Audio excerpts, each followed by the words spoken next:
Baik, Assalamualaikum warahmatullahi wabarakatuh. Waalaikumsalam warahmatullahi wabarakatuh. Alhamdulillahirabbil alamin. Wassalatu wassalamu ala asyrafil anbiya'i wal mursalin wa ala alihi wa sahbihi rasulillahi ajma'in. Allahumma salli ala Sayyidina Muhammad wa ala ali Sayyidina Muhammad. Rabbi syrah li sadri wa yassir li amri wa hlul 'uqdatam min lisani yafqahu qawli ma ba'du. Yang sama-sama kita hormati Bapak Ketua LP2M, Bapak Dr. Tridianto, yang sudah hadir bersama kita dalam Zoom ini. Yang saya hormati Koordinator eh, Pusat Penelitian, Bapak Tasnim Rahman Fitra, yang sekaligus nanti menyampaikan materi tentang bagaimana tata cara submit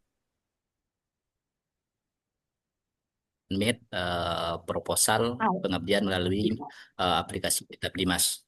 Kemudian Bapak-bapak, ibu-ibu, peserta Zoom ini, dosen Sultan Hasanuddin Jambi yang dimuliakan oleh Allah Subhanahu wa taala.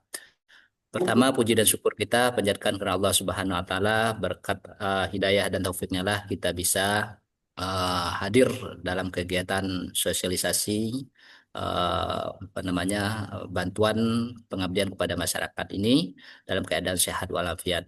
Kemudian salawat dan salam kita aturkan kepada junjungan kita Nabi besar Muhammad SAW. Semoga kita yang selalu bersalawat mendapat syafaat di yaumil masyar nanti. Amin. Amin Allahumma amin. Bapak Ketua, Bapak Ibu para dosen yang saya hormati, eh, adapun kegiatan kita pada hari ini adalah kegiatan sosialisasi bantuan pengabdian untuk dosen UIN Sultan Taha Hasanuddin Jambi, yang mana ini bagian dari tugas dari LP2M untuk menyampaikan informasi ini kepada Bapak Ibu semua. Sebelum nanti kita sampaikan tata cara submit yang nanti akan disampaikan oleh Pak Tasnim, terlebih dahulu kita mendengar ya arahan atau sambutan terkait dengan kegiatan pengabdian dosen UIN Sultan Taha Hasanuddin Jambi. Pada kesempatan ini kita beri kesempatan kepada Ketua LPA 2M untuk menyampaikan arahan atau sambutannya, yaitu Bapak Dr. Priyanto. Pada Pak Ketua, silakan. Kak Mary, Assalamualaikum warahmatullahi wabarakatuh. Waalaikumsalam warahmatullahi wabarakatuh. Alhamdulillahirabbil alamin, wassalatu wassalamu ala asrofil anbiya'i wal mursalin, wa ala alihi wa sahbihi ajma'in. Yang terhormat, Pak Koordinator Pusat Penelitian, Pak Tasnim, serta tim LP2M yang hadir. Yang saya hormati, Bapak Ibu dosen UIN Sultan Taha Saifuddin Jambi, yang hadir pada sosialisasi program pengabdian kepada masyarakat pada pagi hari ini. Saya ingin menyampaikan beberapa poin sebelum Pak Tasnim menyampaikan apa saja secara teknis yang Bapak Ibu harus penuhi. Pertama, kenapa acara pada pagi ini kesannya dadakan? Ya, karena ada bocor suaranya ya. Pertama, kami memang baru mendapat kepastian ditandatangani rektor, pengumumannya itu baru sore lah ya, jelang-jelang maghrib lah kami dapat mendapat kabar bahwa sudah disetujui Pak Rektor pengumuman yang sudah kami ajukan mungkin sekitar 4 atau 5 hari lalu. Maka kami segera eksekusi ya, secepat mungkin sosialisasi ini harus dilaksanakan ya. Maka walaupun hari Sabtu terpaksa ya, karena waktu kita mepet Bapak Ibu, mepet ya program ini ya untuk 2025. Sementara itu mungkin November sudah harus ada pelaporan bagi yang mendapatkan nanti. Ya, kenapa terlambat?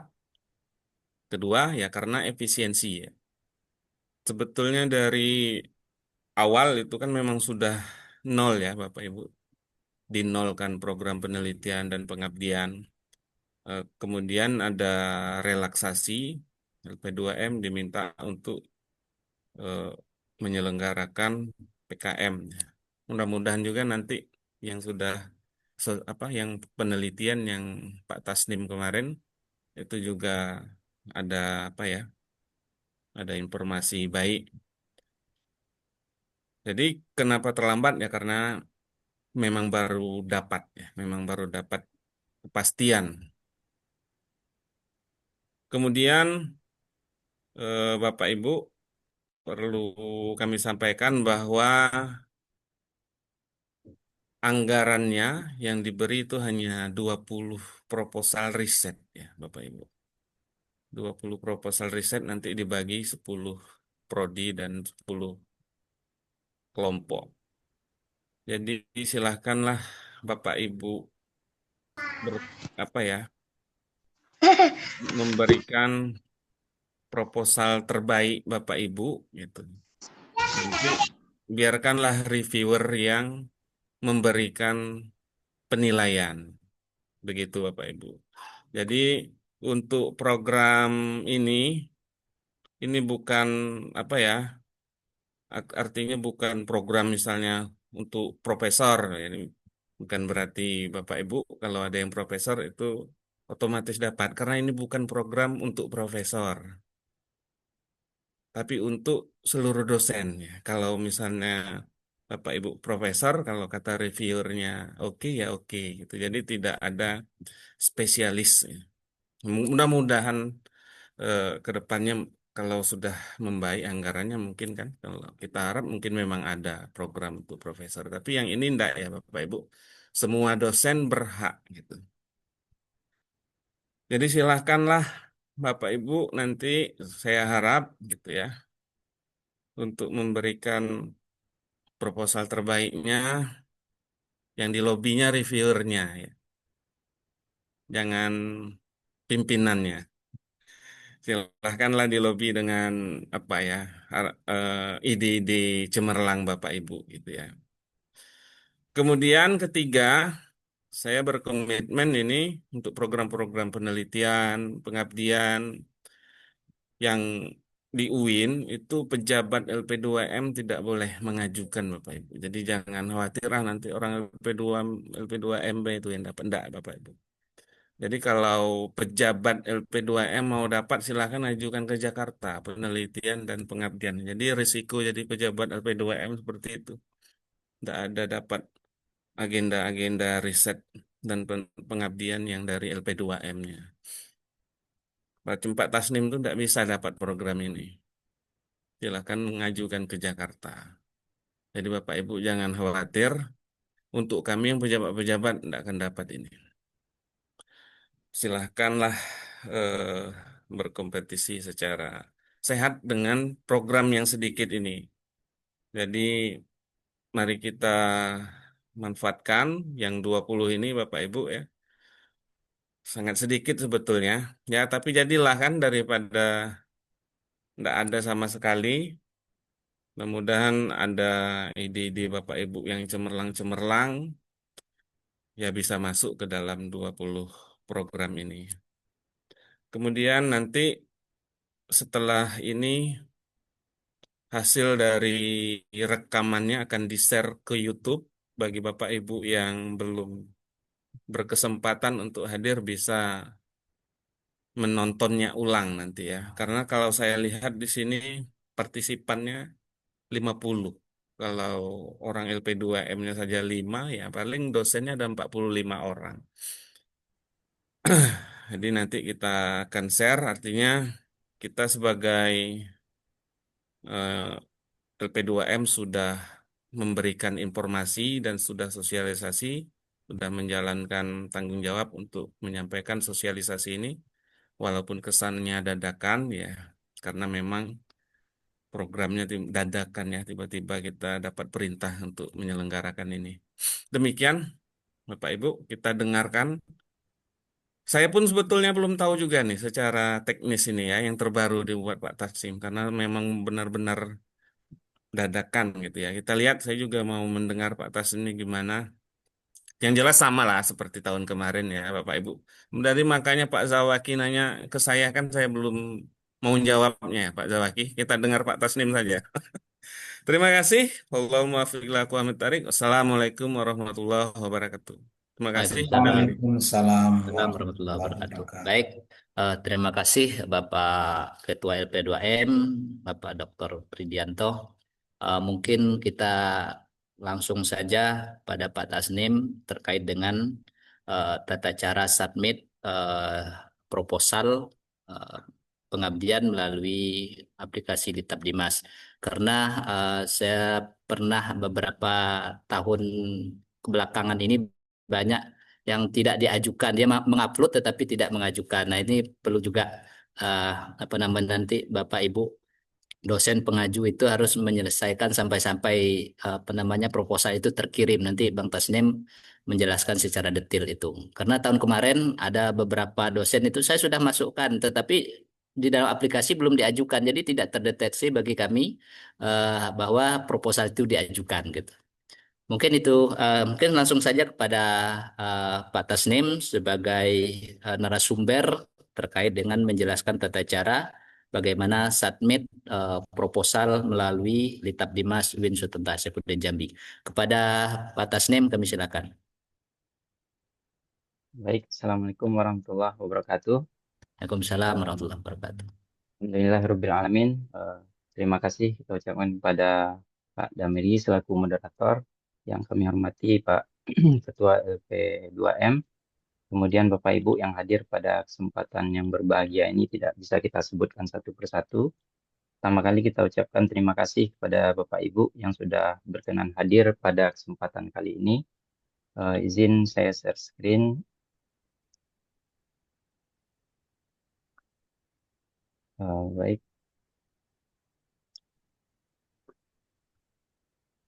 Terlihat ya Pak Damiri. Lihat Pak.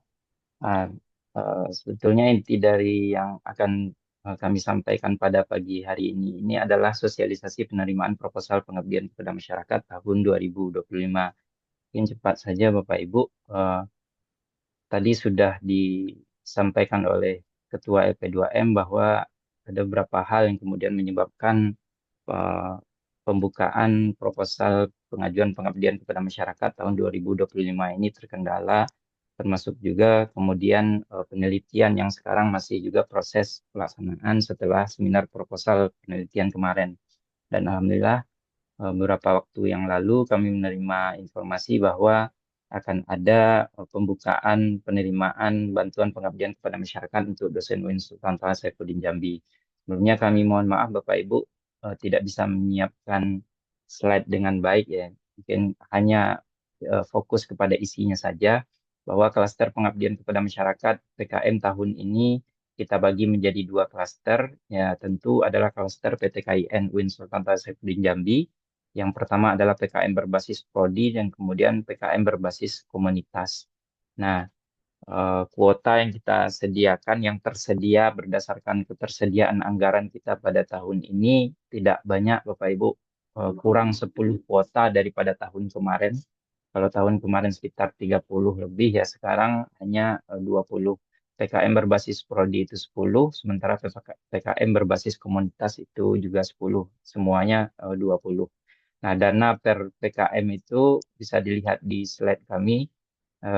Untuk PKM berbasis prodi itu 20 juta, untuk PKM berbasis komunitas itu 20 juta.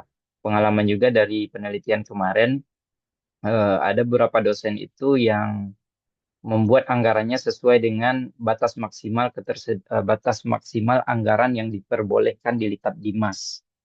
Nah, di sini kami sampaikan kepada Bapak Ibu bahwa batas anggarannya ya ini yang kami sampaikan ini. Untuk berbasis prodi itu 20 juta, berbasis komunitas 25 juta. Jangan ikut kepada batas anggaran maksimal, karena itu batas maksimal ya yang diperbolehkan di Litab Dimas. Nah, sementara yang di kita itu sesuai dengan ini. Jadi ada beberapa peneliti kemarin yang membuat anggarannya maksimal 40 juta, 45 juta gitu. Jadi yang diterima tetap sesuai dengan anggaran yang sudah kami sampaikan. Nah, ini kan nanti berdampak kepada penganggaran yang Bapak Ibu lakukan disesuaikan dengan pengabdian kepada masyarakatnya. Kalau semakin besar anggaran yang diajukan, tentu komponen-komponen rencana anggaran biayanya juga meningkat gitu Bapak Ibu. Kemudian eh, persyaratan umumnya pertama jelas adalah dosen tetap UIN Sultan Hasanuddin Jambi, kemudian adalah dosen aktif, tidak sedang tugas belajar, cuti dan lain sebagainya. Kemudian lebih dari 3 tahun dari usia purna tugas atau pensiun. Jadi kalau yang mendekati pensiun 2 tahun lagi itu eh, mohon maaf tidak bisa diakomodir di PKM ini karena nanti berkaitan dengan outcome PKM dan tagihan-tagihan PKM lainnya. Kemudian memiliki akun di Tabdimas. Nah, bagi Bapak Ibu yang belum memiliki akun di Tabdimas bisa untuk segera registrasi peneliti baru di Litabdimas, nanti kita approve dan bisa mengusulkan pengabdian kepada masyarakat. Yang selanjutnya yang kelima, tidak memiliki utang tagihan luar penelitian atau pengabdian kepada masyarakat tahun 2022 atau sebelumnya. Jadi Bapak Ibu harus memastikan dulu bahwa tagihan-tagihan penelitian 2 tahun sebelumnya atau 3 tahun sebelum ini ada tahun 2022 sudah terpenuhi semua. Dan eh, di Litap Dimas sekarang itu sudah otomatis Bapak Ibu. Kalau seandainya kita belum memenuhi tagihan penelitian 2 tahun sebelum tahun berjalan, itu otomatis akun Litap Dimasnya akan merah ya, akan terblokir dan tidak bisa mengusulkan bantuan penelitian maupun pengabdian kepada masyarakat. Dan selanjutnya adalah proposal PKM yang diajukan merupakan tindak lanjut dari penelitian sebelumnya, baik dilakukan oleh pengusul maupun oleh orang lain. Selanjutnya, ketua dan anggota tidak sedang menerima bantuan penelitian pengabdian pada 2025 dari Kementerian Agama atau UIN Sultan Taha Saifuddin Jambi. Jadi banyak menanya karena proses penelitian, seleksi proposal penelitian masih berjalan. Banyak dosen kita yang bertanya apakah masih bisa kami mengajukan atau mengusulkan proposal penelitian di Litap Dimas, proposal pengabdian di Litap Dimas. Kami jawab, kalau mengusulkan bisa, sebatas mengusulkan bisa, tapi tetap nanti akan diterima satu, apakah itu pengabdian atau penelitian. Jadi kami sarankan kepada Bapak Ibu yang sudah eh, submit dan sudah melewati seminar proposal penelitian untuk tidak mensubmit lagi di PKM-nya karena eh, prosesnya sudah berlanjut dan ini pasti nanti akan berdampak juga pada seleksi berikutnya. Nanti terlalu panjang pula proses yang Bapak Ibu ikuti, ulang dari awal di PKM sementara penelitiannya masih berjalan prosesnya dan kita belum tahu apakah penelitian itu lulus atau tidak. Kemudian selanjutnya adalah persyaratan tambahan klaster serta hasil dan keluaran. Ini mungkin Bapak Ibu sudah tahu semua bagaimana kemudian output atau outcome yang wajib untuk dipenuhi ketika kita lulus dalam baik itu pendanaan penelitian maupun pengabdian. Untuk yang berbasis prodi, ada persyaratan tambahan yaitu pengusulan dilakukan secara berkelompok dengan anggota minimal 2 orang dan melibatkan minimal 2 mahasiswa. Nah, ini sekarang di Litap Dimas ada kewajiban seperti itu Bapak Ibu. Kalau seandainya kita tidak melibatkan mahasiswa, dia tidak bisa dilanjutkan prosesnya. Proses untuk submit proposal itu tidak bisa dilanjutkan ketika kita tidak melibatkan mahasiswa. Walaupun nanti mahasiswa itu tidak masuk ke dalam SK penelitian ya, karena SK penelitian dan pengabdian itu hanya khusus kepada dosen yang tentu menerima bantuan penelitian atau pengabdian kepada masyarakat. Jadi wajib melibatkan mahasiswa. Yang selanjutnya adalah ketua minimal lektor atau asisten ahli yang bergelar doktor. Jadi kalau misalnya kita masih asisten ahli, coba digandeng dosen senior atau dosen yang lebih memiliki pangkat lektor untuk bisa mengajukan bantuan pengabdian kepada masyarakat. Hasil outputnya itu logbook, nah ini wajib diisi di Litap Dimas. Jadi banyak sekali peneliti kita maupun pengabdi yang sudah ini Bapak Ibu logbooknya tidak diisi. Dan logbook itu sebetulnya tidak bisa dibohongi Bapak Ibu. Idealnya logbook itu diisi berdasarkan waktu ya. Jadi pengisian logbook itu lifetime. Lifetime itu saat kita sudah melaksanakan satu kegiatan langsung diisi. Otomatis nanti waktunya ada di situ. Nah, kadang-kadang Bapak Ibu yang sudah mendapatkan bantuan ini mengisi secara gelondongan, dibuat di PDF, kemudian semuanya ada di situ, waktunya, kegiatannya, dan lain sebagainya ada di situ, lalu diupload menjadi bukti satu itu saja. Dan itu tidak jarang menjadi temuan bagi pemeriksa eksternal ya, baik itu Irjen maupun dari pemeriksa eksternal atau audit eksternal lainnya. Kemudian laporan akademik, ini sudah Pak, kita sudah memahami semua. Kemudian laporan keuangan, nanti akan ada tambahan sedikit penjelasan terkait laporan keuangan. Kemudian draft artikel minimal Sinta 5. Jadi minimal dibatasi sekarang tidak Sinta 6 tapi Sinta 5 sesuai dengan klaster bantuan. Kemudian outcome-nya Bapak Ibu publikasi di jurnal minimal Sinta 5 itu sama dengan tadi paling lambat 2 tahun sejak akhir tahun anggaran. Kemudian sertifikat hak cipta paling lambat 2 tahun sejak akhir tahun anggaran. Kemudian link berita atau video maksimal 5 menit yang menggambarkan pelaksanaan pengabdian. Nah, ini tagihan-tagihan yang masuk kepada klaster PKM berbasis prodi. Kemudian berbasis komunitas, ini hampir sama saja Bapak Ibu syaratnya. Dan ya hampir semua sama lah Bapak Ibu persyaratan terkait dengan PKM berbasis komunitas. Cuman yang berbeda di sini adalah anggarannya saja. Anggarannya yang berbasis komunitas ini lebih besar 5 juta dibandingkan yang berbasis komunitas.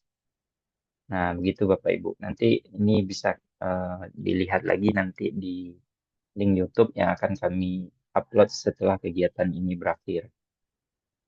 Oke, kemudian komponen proposal. Nah, sebelum kita masuk ke tata cara submit, kita jelaskan dulu terkait dengan ini Bapak Ibu. Pertama judul 20 kata, latar belakang, fokus, dan ini sebetulnya sudah kita familiar dengan kita bersama Bapak Ibu. Cuman kami sarankan untuk Bapak Ibu kembali membaca juknis petunjuk teknis yang disediakan di Litap Dimas ya.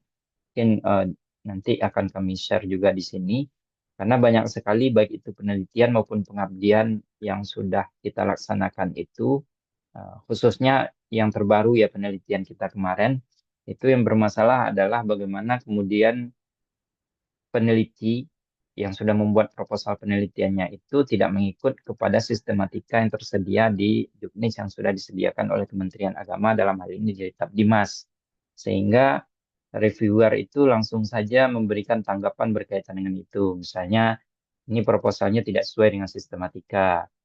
Artinya secara kasarnya disuruh lagi belajar buat proposal gitu. Jadi mohon sebelum kita submit proposalnya dicek kembali apakah proposal kita itu sudah sesuai dengan sistematika aturan dari juknis yang sudah disediakan di Tabdimas atau tidak. Misalnya di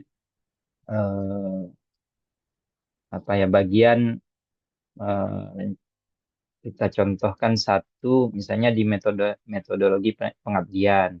Nah, apa saja metodologi pengabdian, bagaimana cara mengembangkan bagian metodologi pengabdian, kemudian apa saja yang harus ada di situ, poin-poinnya apa aja saja yang harus ada di situ, dan lain-lainnya, itu tetap harus mengikut kepada juknis yang disediakan oleh Litap Dimas. Nah, selain juga kalau maksimal kata ini sudah dibatasi di akun Litap Dimas masing-masing. Begitu juga nanti Bapak Ibu, ketika Bapak Ibu membuat proposal penelitian dengan menggunakan footnote, menjadi footnote, sementara nanti di submisi Litap Dimas itu tidak mengenal adanya footnote. Dia adalah langsung dipaste di kolom-kolom yang sudah disediakannya. Jadi Bapak Ibu punya tugas tambahan untuk menjadikannya body note. Jadi dari footnote itu dijadikan body note. Ketika Bapak Ibu cuma copy paste saja proposal yang Bapak Ibu buat di Litap Dimas, itu otomatis footnote-nya tidak akan terbaca dan biasanya gagal untuk submit.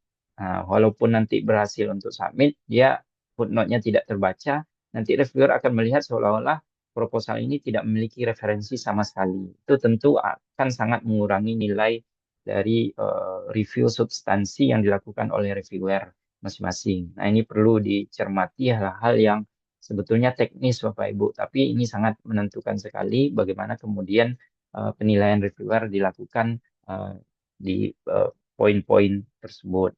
Nah, ini sedikit gambaran terkait dengan komponen proposal yang harus ada di dalam kitab Dimas Bapak Ibu, yang harus Bapak Ibu upload submit satu persatu nanti di kitab Dimasnya. Kemudian eh, penggunaan anggaran. Nah, ini wajib juga kami sampaikan karena kemarin ada pemeriksaan dan tentunya di saat sosialisasi ini juga harus disampaikan kepada peneliti atau pengabdi terkait dengan penggunaan anggaran PKM itu sendiri. Yang pertama, proposal keuangan RAB Bapak Ibu itu harus mencantumkan anggaran yang akan Bapak Ibu rencanakan untuk digunakan di pra penelitian, pelaksanaan penelitian, dan pasca penelitian.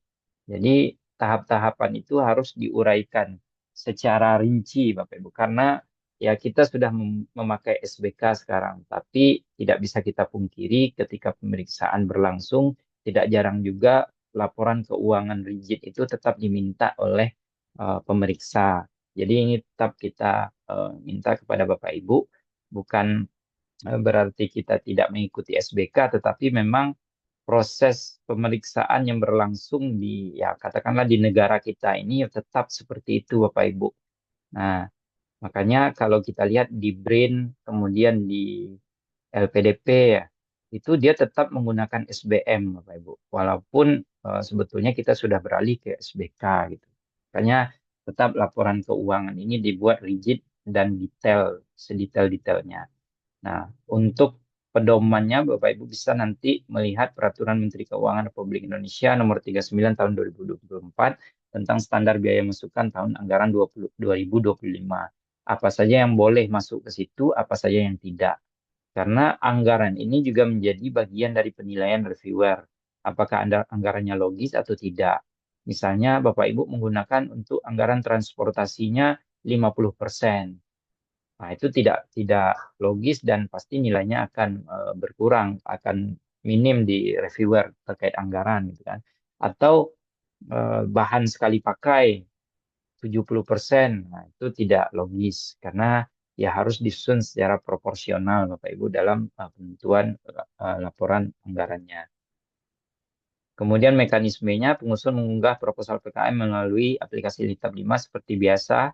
Kemudian proposal PKM yang diunggah akan melalui tahapan validasi administrasi, pengujian kesamaan, similarity checking, dan penelaahan atau review.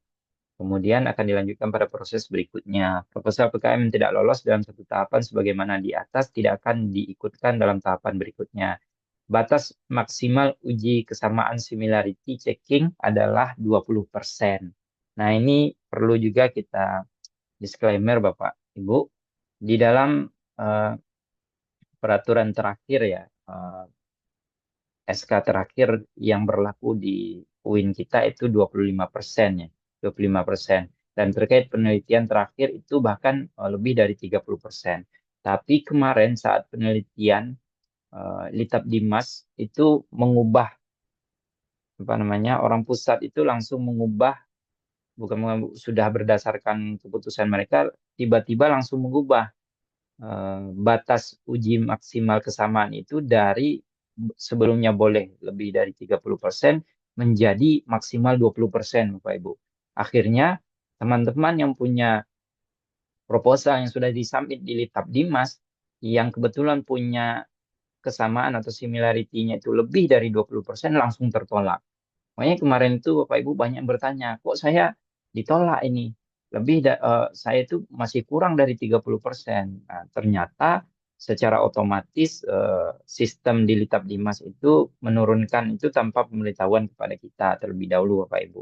Ternyata setelah itu baru keluar juknisnya bahwa memang yang diperbolehkan similarity kesamaannya itu adalah maksimal 20%. Jadi Bapak Ibu hati-hati dalam kesamaan ini. Dan juga satu lagi hal yang juga berbahaya, yang kami katakan berbahaya, langsung tertolak nanti itu ketika Bapak Ibu melakukan cek similarity sendiri di luar Litab Dimas, Bapak Ibu melakukan cek similarity sendiri untuk memastikan apakah ini lebih dari sekian persen atau sudah memenuhi atau tidak ya.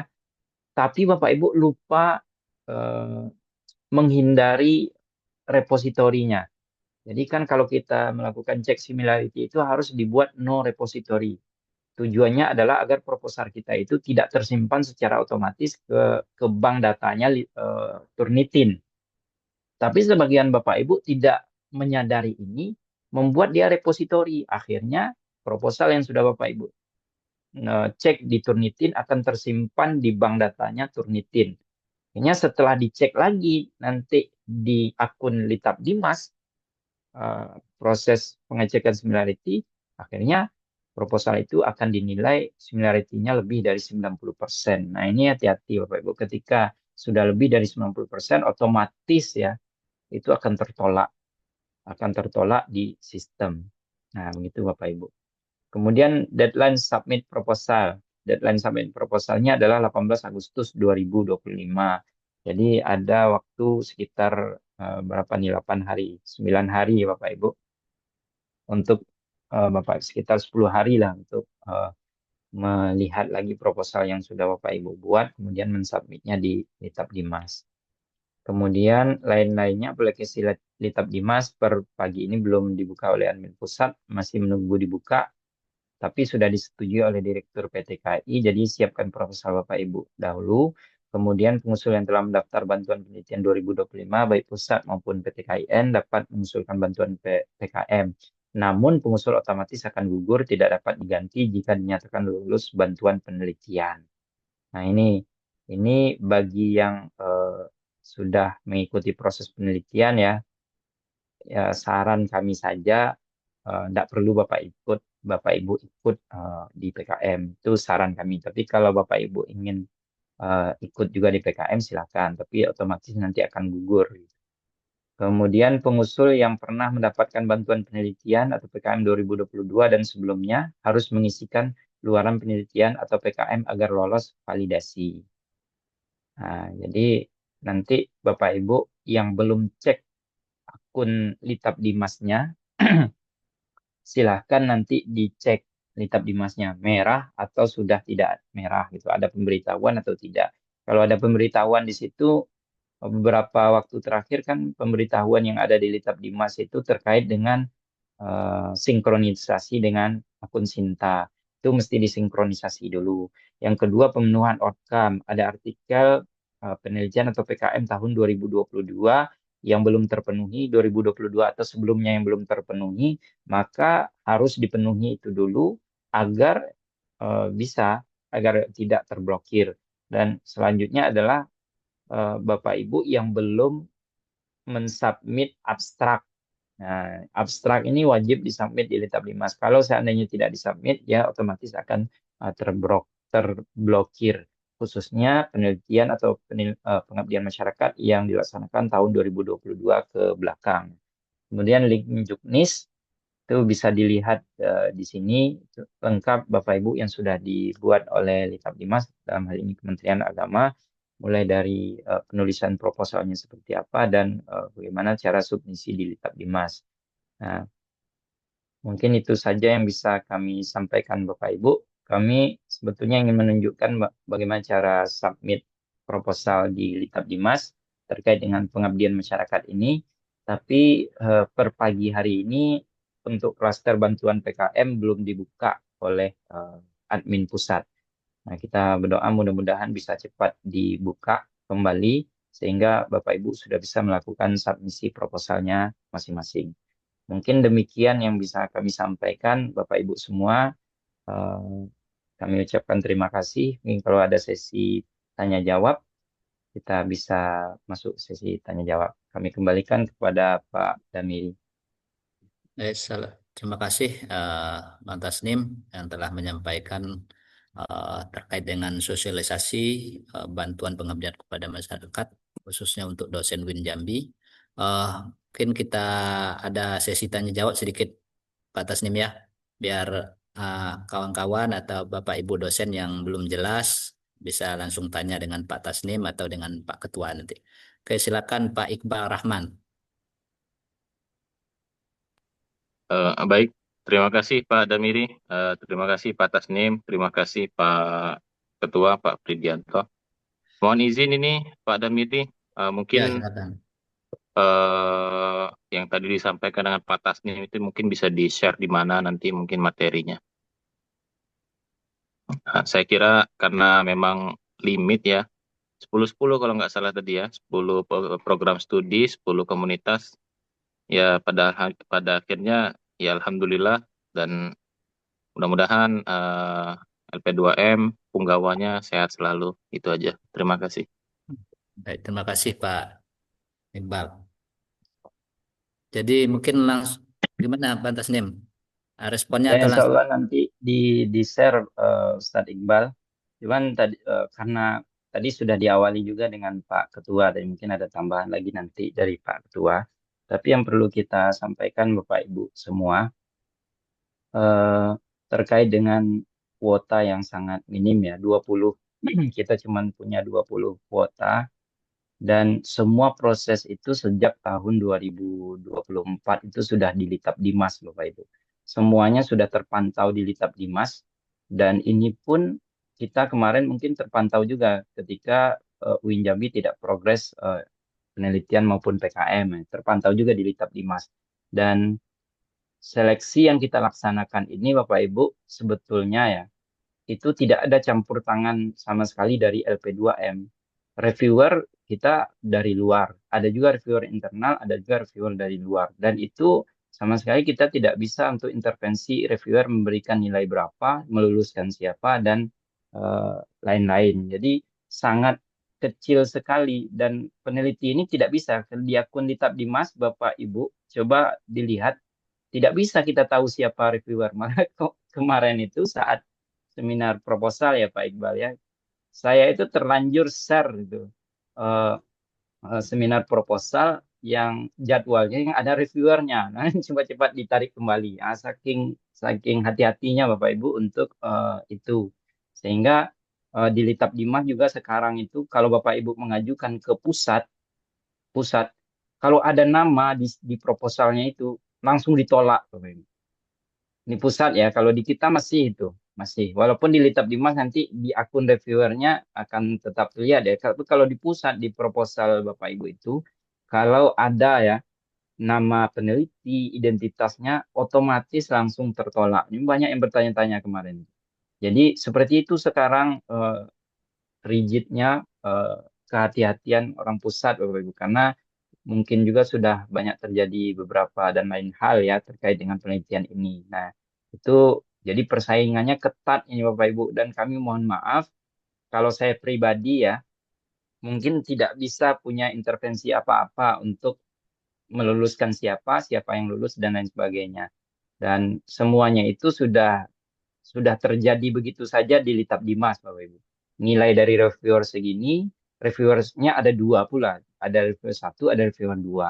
Ketika reviewer satunya sudah menilai bagus, nah yang reviewer duanya tidak, di rata-ratakan tidak bagus, tidak bisa juga. Dan makanya kami wanti-wanti Bapak Ibu semua, karena persaingannya ketat ya, untuk memaksimalkan proposalnya dulu. Jadi ini kan masih ada berapa hari ya Bapak Ibu, 9 apa 10 hari. Maksimalkan proposalnya dulu, kita baca kembali di akun Litap Dimas, eh, diperbaiki proposalnya kembali, disesuaikan metodologinya, latar belakangnya yang selalu paling banyak ditanya oleh eh, reviewer ya, reviewer presentasi khususnya dan catatan yang kami baca itu hampir 90% ini nilainya tinggi sekali. Kami hitung kemarin Bapak Ibu dari 80 apa 90 proposal penelitian yang masuk, hampir 90%-nya tanggapan reviewer itu tidak bisa memunculkan gap riset. Masalahnya tidak muncul di proposal gitu. Nah, mungkin kita menganggap ini masalah, tapi itu sebetulnya bukan masalah penelitian. Nah, itu penting. Suaranya Nilainya besar. tidak bisa didengar, Pak. Oh, tidak. Oh ya. Halo, tes. Terus Bang, terdengar. Aman Pak, aman. Dengar. Aman ya. Nah, itu menjadi apa juga bagi kita bersama. Maksud kami adalah Bapak Ibu, dengan kuota yang sedikit itu usaha kita yaitu memperbaiki proposal kita supaya lebih baik. Nah, gitu. Itu saja mungkin Bapak Ibu yang bisa kami sampaikan. Baik, terima kasih Pak Tasnim. Pak Ketua ada tambahan Pak Ketua? Atau langsung pertanyaan selanjutnya? Ya, penguatan ya, sama seperti Ya, yang saya sampaikan di awal yang ditambah Pak Tasnim ya. Bapak Ibu yang di lobbynya adalah reviewernya dengan lobby proposal dan ide yang sangat baik. Jadi itu ya Bapak Ibu kata Pak Tasnim tadi itu karena Satu dulu lagi lobby Tuhan, Pak. ya itu pastilah. Jadi gitu ya Bapak Ibu. Jadi LP2M tidak apa ya, tidak bisa mempengaruhi reviewer. Terima kasih itu saja Pak Damiri penguatan ya. siap, Soal siap karena itu. minim sekali kan, cuma 20 Oke, gitu pasti siap, siap. rebutan. Oke, mungkin langsung saja ke penanya selanjutnya ada Pak Dr. Zawaki. Silakan Pak Zawaki. Baik, terima kasih Pak Damiris selaku moderator. Terima kasih Pak Ketua dan terima kasih Pak Korpus bidang penelitian. Saya langsung aja. Pertama, ada beberapa hal yang mau ditanya nih Pak. Pertama, terkait dengan bantuan ini saya sudah hampir 3 tahun ya tidak pernah terlibat lagi karena memang kemarin ada utang. Ternyata utang itu ya ada hal yang terkait dengan sistem publikasi itu baru keluar. Nah, jadi pertama yang saya mau tanyakan penelitian berbasis komunitas itu, Pak. Nah, itu saya memang mungkin selama ini saya kurang memahami informasi itu. Itu substansinya seperti apa? Oh, kemudian apakah juga melibatkan mahasiswa? Kemudian orientasi dari pengabdiannya seperti apa? Itu yang pertama. Yang kedua, apakah jika penelitian komunitas dan berbasis prodi ini semuanya harus merupakan kegiatan pengabdian, eh, merupakan tindak lanjut dari pengabdian sebelumnya, baik apa yang akan sendiri ataupun orang lain gitu ya. Apakah tiga terkait dengan pola struktur penganggarannya tadi ya. Eh, Kalau dilihat itu sudah, saya kira itu cukup bagus dan logis gitu ya. Ada kegiatan penganggaran dari pra penelitian, ada pada saat penelitian dan ada pada saat pelaporan. Nah, yang ingin saya tanyakan ketika dalam kegiatan penelitian itu sendiri, apakah ada maaf, penganggaran yang dibolehkan atau alokasi anggaran yang diberikan kepada transport para objek atau subjek yang mau kita lakukan pengabdian. Jadi maksud saya begini, kalau kelanjutan pengabdian saya tahun 2022 ini saya kira sangat relevan ya, bahwa saya pernah melakukan kegiatan pengabdian itu melakukan pelatihan kepada oh, gugus guru taman kanak-kanak di Kerinci. Nah, ketika kita melakukan kegiatan pelatihan, tempatnya itu kan di ruang tertentu dan hampir TK sekolah itu tidak memiliki ruang ruang meeting. Jadi sehingga pertama kita nyewa ruang meeting di tempat lain walaupun apa sewanya tidak seberapa. Nah, yang jadi persoalan apakah di komponen penganggaran itu kita dibolehkan menganggarkan eh, uang transport untuk para peserta. Nah, itu kalau boleh eh, estimasinya plafonnya berapa atau seperti apa. Nah, itu. Yang ke berikutnya terkait dengan para katakanlah tadi wajib menyertakan 2 orang mahasiswa. Nah, saya pikir kalau saya kegiatannya di luar Jambi, eh, tentu konsekuensi transportasinya kan relatif agak membengkak ya. Kalau melibatkan semua mahasiswa. Nah, apakah semua mahasiswa itu mutlak harus terlibat ikut dalam kegiatan, katakanlah saya pelatihan atau pengabdian tadi, terlibat ikut atau mereka boleh diikutkan misalnya dalam kegiatan pelaporan, penyusunan proposal atau analisis kegiatan dan lain-lain sebagainya. Kalau memang mutlak ikut kan ya relatif apa komponen ininya transportasi dan juga uang hariannya juga kan lumayan juga nanti tersalur ke sana. Jadi kira-kira itu Pak yang ingin ditanyakan. Terima kasih. Saya kembalikan kepada moderator Pak Damiri. Terima kasih. Wassalamualaikum warahmatullahi wabarakatuh. Terima kasih Pak Zwaki. Ada beberapa yang ditanyakan dari Pak Zawaki tadi. Mungkin Pak Tasnim, Pak Ketua mungkin bisa langsung respon terkait dengan penggunaan anggaran, terus eh, keterlibatan mahasiswa itu sejauh mana dalam penggunaan anggaran dan lainnya tadi. Silakan Pak Tasnim. Eh, Baik, terima kasih Pak Damini, Pak Zawaki atas pertanyaannya. Tadi pertanyaan pertama berkaitan dengan klaster bantuan pengabdian kepada masyarakat berbasis komunitas ya Pak Zawaki. Nah, itu sebetulnya klaster ini ditujukan untuk meningkatkan mutu pengabdian kepada masyarakat dengan sasarannya itu Pak Zawaki komunitas-komunitas yang membutuhkan pendampingan. Misalnya ada masyarakat marginal gitu yang membutuhkan pemberdayaan dan pengabdian itu sebetulnya idealnya ya yang marginal ini kalau di Litap Dimas di apanya 8 minggu idealnya dilaksanakan. Tapi bagi Satker UIN Sultan Tasawuddin Jambi itu boleh kurang dari itu. Tetapi tujuannya Pak Zaki adalah ada komunitas-komunitas tertentu yang memiliki keunikan yang Pak Zawaki temukan baik itu di daerah-daerah di sekitar Kota Jambi atau di mana dan itu diberdayakan. Nah, itu maksudnya.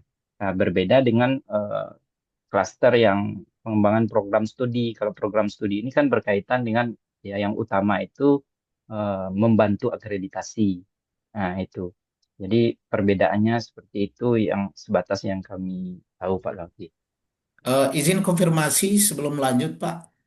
Ya, Apakah sasaran komunitas itu bisa dalam bentuk misalnya komunitas para apa ya para para guru misalnya kan ada guru-guru swasta yang memang mereka itu tempat tugasnya di daerah-daerah apa 3T tadi. Nah, hmm, apakah itu boleh disebut sebagai komunitas atau seperti apa? boleh Pak Laki, boleh. Jadi kalau kita melihat ada komunitas tertentu, tidak hanya ini ya, kadang apa nih sebagian menafsirkan ya marginal dan lain sebagainya. Tapi yang kita maksud di sini adalah ketika ada komunitas-komunitas tertentu yang kita anggap butuh pendampingan, nah itu boleh kita masuk ke klaster itu, Pak Zawaki. Ya. Ya, itu yang kami paham. Nah, dan sebetulnya juga bisa jadi juga ada irisan nanti ya dengan program studi sebetulnya. Karena setiap pengabdian itu kan juga melakukan, tapi di program studi ini lebih umum ya Pak ya. Lebih umum maksudnya nanti bisa jadi dia nanti mengembangkan satu kegiatan untuk mahasiswa dan lain-lain, kemudian mengembangkan alat dan lain-lain itu termasuk juga pengabdian yang di prodi. Yang jelas prodi ini ya tetap dia tujuan utamanya adalah membantu proses akreditasi gitu Pak Zauki. Nah, mungkin begitu Pak Damini apa yang selanjutnya tadi peserta ya Pak ya. Ya, Untuk penggunaan peserta anggaran ya. anggaran kalau kita lihat di nanti coba kami share ya di apa ini itu ada Pak Zawaki kita bisa menganggarkan itu tapi anggarannya memang eh, untuk masing-masing peserta itu dibatasi ya maksimalnya nanti bisa dilihat di apa namanya di apa Kemenkeu tadi itu di pengumum apa namanya ini. Kalau kita lihat di sini Peraturan Menteri Keuangan Republik Indonesia Nomor 39 Tahun 2024, Standar Biaya Masukan Tahun 2025. Nah, di standar biaya masukan itu bisa kita cari nanti komponen-komponen apa yang kita butuhkan masuk di situ. Nah, kita sesuaikan berapa maksimal anggarannya. Kalau misalnya kegiatannya di tempat dia sendiri, itu apakah boleh atau tidak diberikan uang sakunya berapa, transportnya berapa. Kalau dia diundang ke tempat lain itu berapa. Nah, tentu saja dengan menyesuaikan juga dengan anggaran kita, Pak Zawaki itu. Mungkin Pak Zawaki lebih paham lah daripada kami yang sudah berpengalaman di dunia penelitian dan pengabdian kan. Kalau kami baru kemarin, Pak. Pandai pula ini dilemparkan ke saya. Ya mau tidak mau harus mengakui itu Pak Zawaki lebih berpengalaman kan. Itu bukan dilempar tuh Pak, rekognisi. Oh gitu. Rekognisi, ya betul. Diakui. Nah mungkin Oke. itu Pak Zawaki. Ada lagi tadi Pak Zawaki?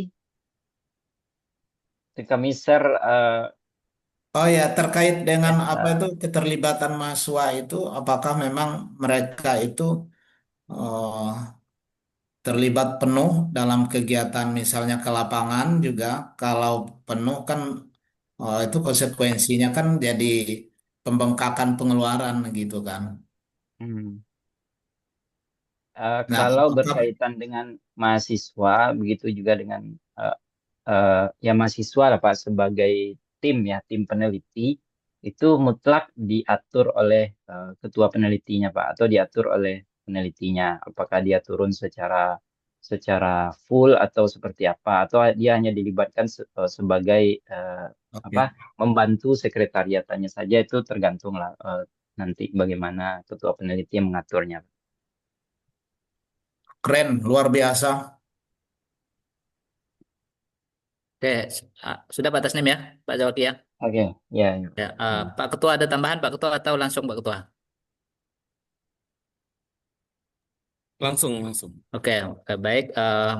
Nanti kita akan baca juga pertanyaan-pertanyaan melalui chat ini, tapi terlebih dahulu kita berikan waktu kepada Ibu Tati ya. Silakan Bu Tati. Terima kasih Pak Damiri, izin Pak Ketua dan Pak Korpus. Ini sedikit sebenarnya yang ingin saya tanyakan. Mungkin ini baru ya kalau dibanding dari yang 2024 kemarin. Itu kewajiban melibatkan mahasiswa tadi ya Pak Korpus ya. Eh, ini kalau untuk pelibatan mahasiswa biasanya kan sebagai anggota itu ada persetujuan di akun Litab Dimas ya, benar ya biasanya anggota. Nah, kalau untuk pelibatan mahasiswa sendiri, apakah hanya kita cantumkan di proposal atau memang di sistem nanti mereka ikut? Tapi kalau kalau sekiranya di sistem kan artinya mereka harus punya akun juga gitu. Nah, ini mungkin teknisnya bisa sedikit dijelaskan Pak Korpus. Terima kasih Pak Damiri. Ya, baik, terima kasih Bu Tati. Ya, Pak Tasnim nih terkait dengan apa namanya mahasiswa sebagai pendamping tadi ya. Gimana? Apa Hmm. harus perlu akun Litab Dimas atau memang hanya kita masuk saja namanya melalui akun-akun ketua tadi? Silakan, Mbak. Nah, yang terima kasih Bu Tati. Selama ini yang kami tahu ya, kita belum melihat ya yang pagi ini nanti akan kita lihat bagaimana dibuka setelah dibuka ya akun untuk TKM ini. Tapi yang kita tahu itu khusus untuk mahasiswa itu tidak begitu saklek ya ada disediakan di kolom khusus untuk mahasiswa dia nanti akan minta saja nama dan NIM mahasiswanya.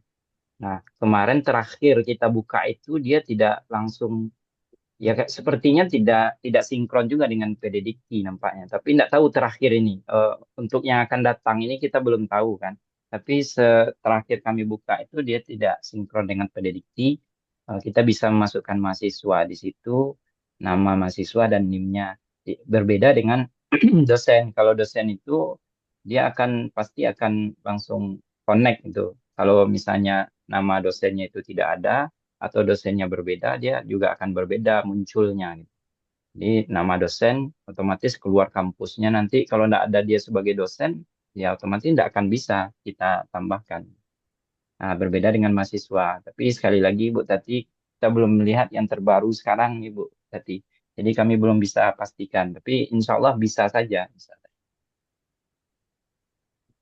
Ya, baik. Terima kasih, Pak Tasnim. Eh, ya, selama ini mahasiswa itu tidak tidak ada akun Litab, Pak ya. Memang Ya. masuk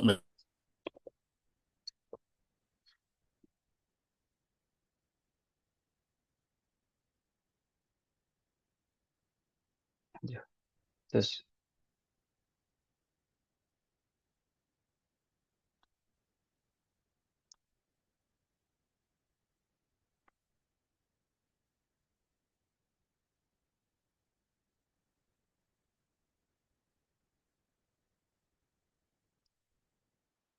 Gimana Pak Ketua?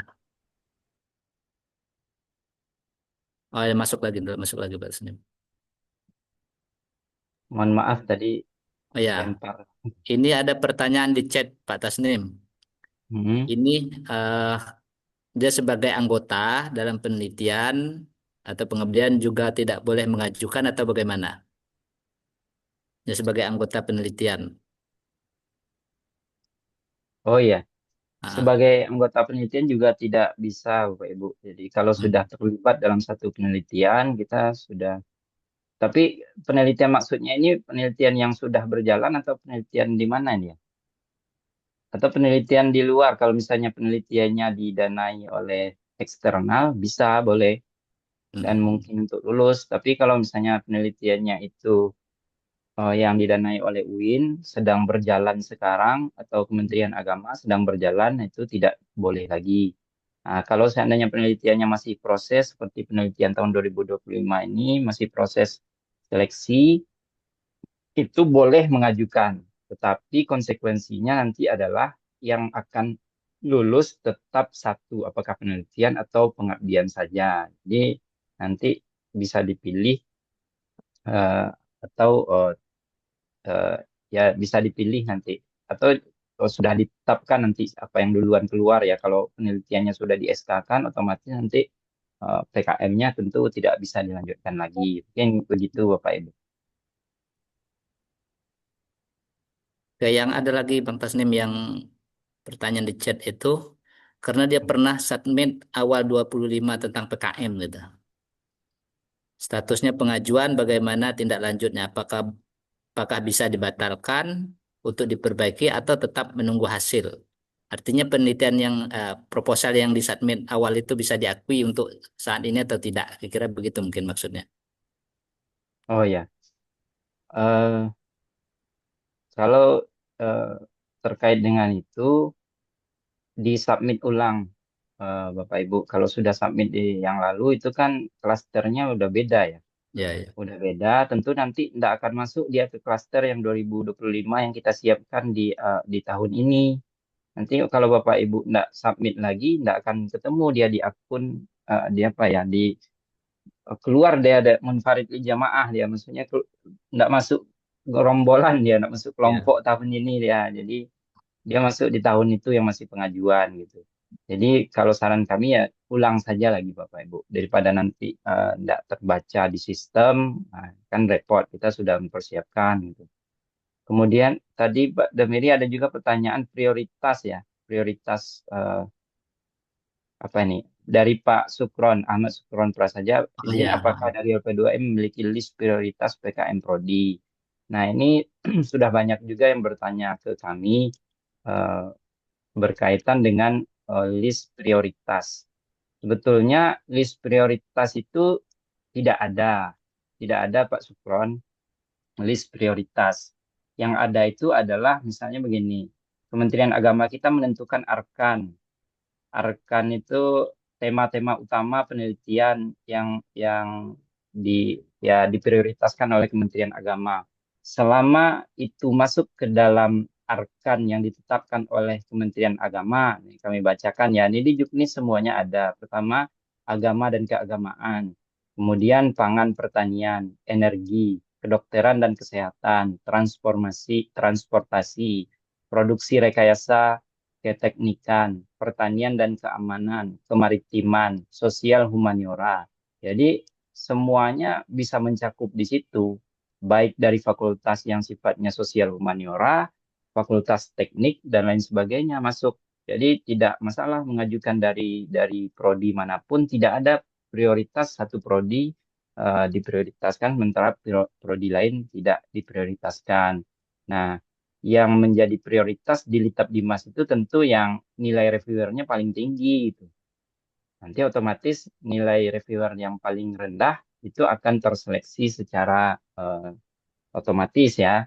Nah, jadi kalau proposalnya bagus, sesuai metodologi dan lain-lain, itu memiliki nilai yang tinggi di reviewer, otomatis nanti akan bisa diusulkan. Jadi, mohon maaf kami mendengar juga Bapak Ibu suara-suara agak sumbang ya dari beberapa kolega kita. Kenapa yang dari fakultas tertentu itu seolah-olah tidak diakomodir dari fakultas lain atau prodi lain, keilmuan lain sering banyak dapat bantuan penelitian. Nah, jawabannya adalah bukan berarti kita menganaktirikan satu fakultas, satu prodi atau bidang keilmuan tertentu, Bapak Ibu. Tapi ini kan tergantung jumlah proposal yang masuk, kemudian bagaimana proses seleksi yang dilaksanakan. Kalau seandainya yang masuk banyak dari tarbiyah misalnya, ya tentu otomatis secara secara apa ya, secara jumlah mereka juga eh, punya peluang besar untuk lulus walaupun banyak juga mereka yang tidak lulus gitu kan. Begitu juga sebaliknya. Kalau seandainya masuk dari fakultas misalnya adab hanya satu proposal, ternyata proposal ini juga tidak standar sehingga nilai reviewernya kecil atau similarity-nya tinggi, tertolak di awal. Nah, ini kan sistem kita tidak bisa. Jadi eh, bisa kita pastikan ya, saya kami sendiri yang dan beberapa teman ya termasuk Pak Damiri, Pak Ketua semuanya, kita bisa meyakinkan Bapak Ibu memastikan tidak ada di situ prioritas dan hal-hal yang lain yang tidak benar terkait dengan Litap Dimas ini. Insya Allah semua berjalan dengan aturan dan kita pun tidak bisa berusaha untuk eh, apa namanya memanipulasi hasil Litap Dimas itu otomatis 100% tidak bisa sama sekali gitu. Kita hanya bisa melanjutkan. Nah, ini cek similarity. Similarity itu pun kita tidak bisa mainkan karena dari Turnitin. Kemudian review substansi. Review substansi itu dari reviewer. Reviewer itu kita mungkin tahu siapa reviewernya karena kita menghubungi ketersediaan reviewer atau waktu tersedia reviewer. Cuman kita tidak bisa seperti tadi yang disampaikan oleh Pak Ketua, kita tidak bisa mengintervensi reviewer. Kalau kita coba intervensi, dia tidak mau lagi mereview, Bapak Ibu. Karena review yang dilakukan oleh reviewer itu murni karena mereka mau membantu kita sebetulnya. Karena kalau kita lihat ya bagi Bapak Ibu yang reviewer, yang didapatkan tuh tidak seimbang dengan yang dilakukan, itu kan. Jadi kalau seandainya mereka itu sedikit saja ada rasa tidak enak, mereka tidak mau lagi membantu kita gitu. Nah, gitu Bapak Ibu. Jadi tidak ada ya Pak, kalau ada Bapak Ibu yang bertanya, ada kekhususan atau prioritas prodi tertentu, tidak ada. Tidak ada. Karena yang masuk di Litap Dimas itu semua masuk dalam proses, tidak bisa kita klasifikasi lagi ini dari prodi ini, dari, tidak ada apa namanya, tidak ada fitur untuk klasifikasi itu, tidak ada di Litap Dimas, Bapak Ibu. Jadi semua yang masuk uh, masuk ke dalam proses. Mungkin begitu jawabannya, Pak Sukron. Mungkin Terima kasih atas Pak Taslim, pertanyaan. maksud saya Ya, itu saya percaya dengan apa namanya dari LP2M sudah melakukan itu. Cuma hmm. maksud saya kan ini kan ada beberapa prodi yang akan melakukan akreditasi. Apakah Oh itu ya, di penilaian atau ya udah pokoknya los semua mau dia mau akreditasi depan kayak misalnya di prodi-prodi kami ini kan di prodi desain tech itu kan ada mau karena kami masih sementara nih akreditasinya. Nah, oh ya, Desember ini kan kami harus akreditasi untuk ya, mendapatkan akreditasi kan kayak saya prodi sains informasi geografi, statistik, arsitektur dan biologi. Nah, itu kan semua akreditasinya akan di akhir tahun ini 2 Desember. Nah, apakah itu menjadi apa ya semacam diprioritaskan atau ya udah pokoknya semua yang majukan, yang mengasukkan ya semua dinilai gitu. Itu maksud saya. Jadi kalau yang oh ya, tadi prodi itu kita sudah baca, saya juga udah melihat Arkan dan pasti semuanya kita tetap diprioritaskan berdasarkan ini ya, berdasarkan kapasitas tentunya atau berdasarkan bagus atau tidaknya proposal. Tapi mungkin itu dari LP2M punya apa ada nggak yang seperti itu. Jadi misalnya kayak prodi-prodi ini yang bakal akreditasi ini apakah akan diprioritaskan atau los saja. Pokoknya siapapun kita nggak melakukan itu. Nah, gitu. Kira-kira gitu Mas. Maksud saya pertanyaan itu tadi. Mohon maaf kalau oh ya, misleading tadi pertanyaannya. Terima kasih. oh ya, ya, oke. Ya, itu Pak Sukron, terima kasih ya. saya tadi cuman masuk ke ada beberapa ya kawan-kawan yang pernah menghubungi kami gitu berkaitan dengan itu. Tapi Pak, jawabannya tetap sama Pak Sukron, kita tidak bisa ini ya. Tidak ada untuk PKM kita kali ini itu tidak ada prioritas untuk prodi tertentu. Jadi tetap semua yang masuk itu diseleksi di Litap Dimas. Makanya kita cuma bisa itu hanya begitu memberikan dua klaster ya. Klaster yang satu tetap klaster berkaitan dengan komunitas, klaster kedua program studi. Nah, tujuan kita untuk membuat klaster kedua ini yaitu mengakomodir program studi gitu kan. Karena jumlah kuotanya sedikit, nah tentu ya persaingannya juga tetap akan ketat ya, persaingannya akan ketat. Kita lihat juga di yang Pak Supron sebutkan tadi itu aja berapa prodi itu yang harus diakreditasi yaitu di Saintek. Belum lagi di prodi-prodi yang lain itu banyak. Keterangan dari Pak Rektor kita sendiri yang sudah unggul itu berapa? 50%-nya belum ya kan? Belum. Sementara yang lain itu sekarang masih berjuang untuk akreditasi. Kalau kita akomodir semuanya, kalau nih ya, walaupun sekarang jawabannya tidak bisa gitu ya, karena memang prioritas itu tidak ada, semua proposal yang masuk tetap akan diseleksi. Kalau semuanya kita akomodir, kita harus menyediakan kuota yang sangat banyak sekali itu untuk mengakomodir prodi dan mungkin kita belum bisa untuk itu. Tapi ini saran ya, saran Pak Sukron karena Pak Sukron ada di prodi atau Bapak Ibu lain yang mengelola Oke. prodi dan fakultas ya. Eh, Cuman ini belum ada di apa ya, dibicarakan di tingkat LP2M. Tapi kalau di seperti di kampus lain itu eh, mereka menitipkan anggaran mereka di LP2M gitu. Nah, tapi itu dengan cara mereka juga gitu kan, karena memang semua penelitian dan PKM itu harus dilaksanakan melalui Litap Dimas dan dikelola oleh LP2M dan itu di kita belum sampai seperti itu kan. Nah, makanya di LP2M kalau ada kuota mohon dimaksimalkan kalau ada kuota penelitian dan PKM gitu. Kemarin Pak Risan ya, coba titipkan anggaran fakultas ke LP2M kan. Nah, itu kan tidak mudah juga Bapak Ibu. Kita di LP2M nambah gawe itulah kita ini gawe yang sudah ada, kerja sudah ada ini sulit gitu kan. Nah, ini kan apa lagi nanti kan. Begitu Pak, sebenarnya jawabannya eh, belum ada ya kita memprioritaskan prodi yang Ya. akreditasi atau tidak gitu Pak Sukron. Oke, terima kasih Ya, Pak ya, Tasnim sama-sama. atas jawabannya. Oke. Oke, baik, baik. Terima kasih Pak Tasnim, Pak Sukron. Jadi memang sepakat apa yang dikatakan Pak Tasnim melalui skema Litap Dimas tidak ada skala prioritas seperti yang sampai Pak Ketua ya berdasarkan nilai yang dari reviewer ya. Nah, memang tahun 2022 kemarin pernah ada itu melalui bukan skema Litap Dimas, melalui si Pena dulu kalau tidak salah Pak Tasnim.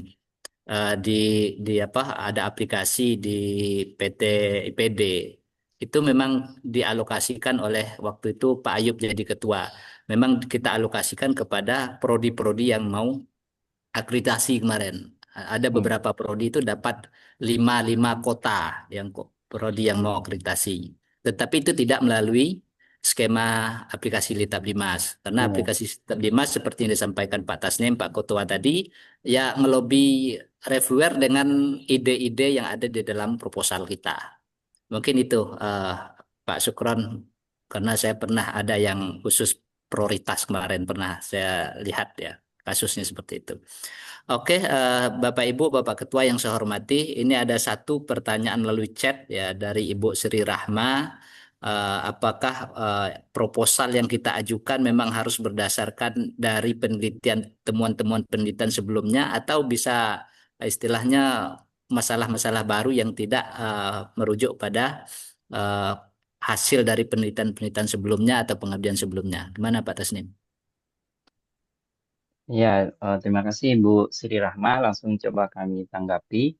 Pertanyaan dari Bu Sri Rahma, maksud dari proposal penelitian adalah tindak lanjut dari penelitian sebelumnya, baik oleh pengusul atau orang lain. Itu bagaimana ya Pak? Nah, itu maksudnya Bapak Ibu bahwa pengabdian itu memang berangkat dari permasalahan akademik yang sudah muncul sebelumnya ya. kalau misalnya Bapak Ibu menemukan penelitian-penelitian sebelumnya yang membahas tentang itu akan lebih bagus. Akan lebih bagus dan problem akademik dari PKM yang Bapak Ibu usulkan tentu akan terlihat karena eh, basis atau apa namanya landasan yang diangkat itu kuat. Jadi problem akademiknya itu terlihat. Walaupun kemudian Bapak Ibu tidak menemukan penelitian-penelitian yang mendukung itu boleh saja selama Bapak Ibu bisa memunculkan problem akademiknya. Maka ini sebetulnya teknis ya, teknis nanti bagaimana eh, proposal itu dikembangkan oleh calon pengabdi. Jadi kenapa dibuat seperti itu? Seperti penjelasan kami tadi, bahwa hampir 90% proposal penelitian yang dibuat itu, tangkapan reviewernya adalah problem akademik belum terlihat. Nah, jadi problem akademik itu kalau bahasa bahasa Pak Ngainun itu kemarin waktu review proposal kan, antara apa ya, ada teori, kemudian ada kondisi ideal, ada kemudian apa yang terjadi dan ditemui di masyarakat. Pertemuan antara tiga hal itu kemudian membentuk semacam gap analysis, gap research gitu. Nah, dari situlah kita bisa mengembangkan. Jadi masalah itu misalnya terjadi pembunuhan. Nah, pembunuhan itu memang masalah, Bapak Ibu, tapi itu bukan masalah penelitian.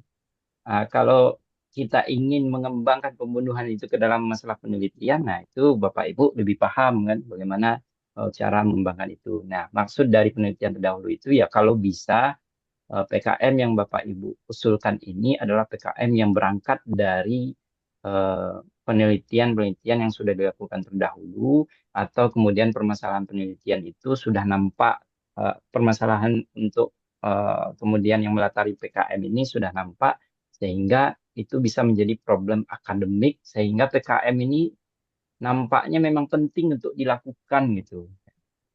Nah, jadi sebetulnya kenapa selalu disebut problem akademik, gap research, kemudian ya termasuk juga di PKM juga harus seperti itu kan. Kenapa? Karena reviewer itu kan harus kita yakinkan Bapak Ibu.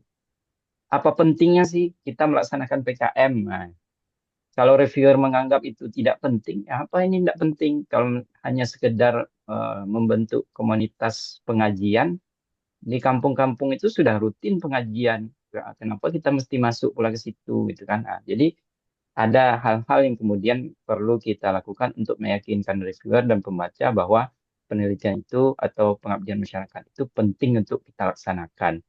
Nah, mungkin itu yang bisa kami jawab. Walaupun misalnya tadi nanti tidak ditemukan penelitian sebelumnya, ya nggak apa-apa. Yang penting ada data atau fakta lapangan yang kita temukan terkait dengan apa yang akan kita lakukan itu memang penting. Nah, gitu Pak Damiri. Mungkin ada tambahan mungkin dari Pak Ketua atau Pak Damiri sendiri. Ya, gimana Pak Ketua? Udah clear sekali Pak Tasnim. Oke, siap. Baik, terima kasih Pak Tasnim, Bapak Ketua, Bapak Ibu dosen yang saya hormati. Eh, Sepertinya tidak ada lagi nih Pak Ketua yang angkat tangan nih. Ya, Sedikit kita lagi close. Pak, izin. Oh ya, silakan Pak Zawaki. Ya, terima kasih. Izin Pak Tasnim langsung saja ini. Terkait dengan kegiatan pengabdian berbasis komunitas itu, eh, dosennya boleh ini ya, lintas home base gitu ya, bebas ya. Bebas, bebas. Malah bagus Pak lintas home base itu malah lebih lintas program studi atau lintas fakultas malah itu lebih bagus kan. Oh Nampak gitu. kolaborasinya itu lebih nampak Pak. Mm-mm. Oke, oke. Baik, terima kasih Pak. Ya, terima kasih Sama-sama Pak. Pak Zawaki, terima kasih Pak Tasnim. Pak Zawaki ini senior sebenarnya. Oh ya, Nah, jam senior terbangnya usia sudah gitu ya. tinggi ya. Oke, mungkin gimana Pak Ketua bisa kita tutup karena tidak ada lagi yang Bapak Ibu yang ingin bertanya.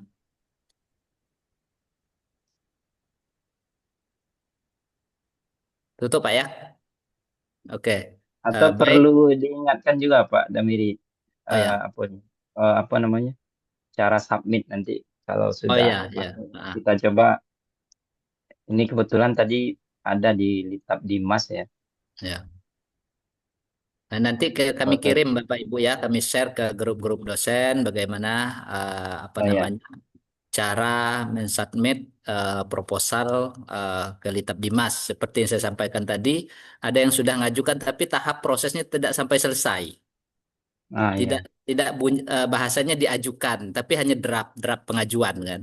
Nah, ini nanti kami akan kirim melalui grup-grup dosen per fakultas supaya kita itu benar-benar menyelesaikan sampai tahap pengajuan, pengiriman proposal. Mungkin itu, terima kasih Pak Tasnim. Kita tutup Pak Ketua ya. Baik, terima kasih Pak Ketua, Bapak Ibu semua eh, yang sudah hadir di dalam Zoom ini, yang sudah ikut dalam kegiatan sosialisasi bantuan pengabdian pada masyarakat untuk dosen UIN Sultan Tasipudin Jambi. Sebelum saya menutupkan ini, saya minta mohon kepada Bapak Ibu peserta untuk mengisi link absen yang sudah kami sediakan di dalam chat ini. Karena bagian dari apa namanya eh, untuk laporan kami dari LP2M. Nah, ada Pak Muklis itu Pak Ketua baru masuk. Oke, tidak apa-apa Pak Muklis, sudah selesai. Nah, Aman, aman. Meninjau kebun nampaknya. Oke, Bapak Ibu, terima kasih Bapak Ketua, Bapak Ibu dosen. Mohon maaf atas segala kekurangan, kehilapan dalam pertemuan ini. Saya sebagai moderator mengucapkan Assalamualaikum warahmatullahi wabarakatuh. Waalaikumsalam. Waalaikumsalam Waalaikumsalam warahmatullahi warahmatullahi wabarakatuh. wabarakatuh. Terima Mohon maaf kasih Bapak atas Ibu, Terima salah-salah kasih Bapak Ibu ucapan kata. sudah berpartisipasi.